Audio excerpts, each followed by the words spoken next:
Welcome to today tomorrow. This is Kavya.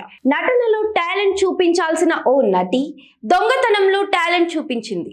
ఏకంగా KG బంగారం కొట్టేసి గోవా చెక్కేసింది. చివరకు పోలీసులకు చిక్కి కటకటాల పాలైంది. ఇంతకీ ఎవరా నటి? దొంగతనం చేయాల్సిన అవసరం ఎందుకొచ్చింది? విశాఖకు చెందిన ఈ బొద్దుగుమ్మ yours lovingly the trip movies లో హీరోయిన్ గా నటించింది. ఆ తర్వాత అవకాశాలు రాకపోవడంతో రీల్స్ వీడియోలు చేసుకుంటూ అవకాశాల కోసం ప్రయత్నాలు చేస్తుంది. ఈ క్రమంలో విశాఖకు చెందిన రిటైర్డ్ పోస్టల్ ఉద్యోగి ప్రసాద్ కుమార్తెతో పరిచయం పెంచుకుంది. ఓ షార్ట్ ఫిలిం ఆడిషన్ లో మొదలైన ఈ స్నేహం తరచూ ఇంటికి వెళ్లే వరకు వచ్చింది. ఆ చనువుతో ఇంట్లో పరిసరాలన్నీ స్కాన్ చేసిన సౌమ్యకు ఇంట్లో ఉన్న బంగారు నగలపై కన్ను పడింది. వాటిని ఎలాగైనా కొట్టేయాలని నిర్ణయానికి వచ్చిన ఈ నటి అవకాశం కోసం ఎదురు చూసింది.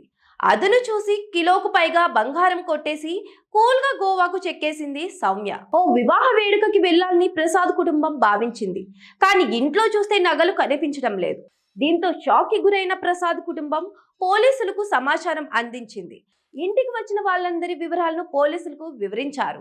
దీంతో రెండు బృందాలుగా విడిపోయిన పోలీసులు అనుమానితులపై ఆరా తీశారు. ముగ్గురిని అదుపులోకి తీసుకొని విచారించగా హీరోయిన్ సౌమ్య శెట్టి బండారం బయటపడింది. సౌమ్యపై తమకు అనుమానం ఉందని రిటైర్డ్ ఉద్యోగి చెప్పడంతో పోలీసులు ఆమెను అదుపులోకి తీసుకున్నారు. తమదైన స్టైల్లో విచారించగా అసలు విషయాన్ని బయటపెట్టింది.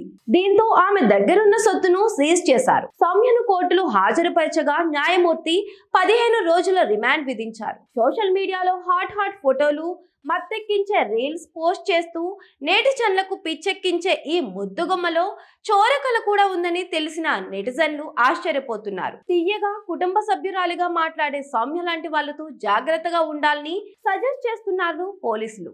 For more latest videos please subscribe to today tomorrow.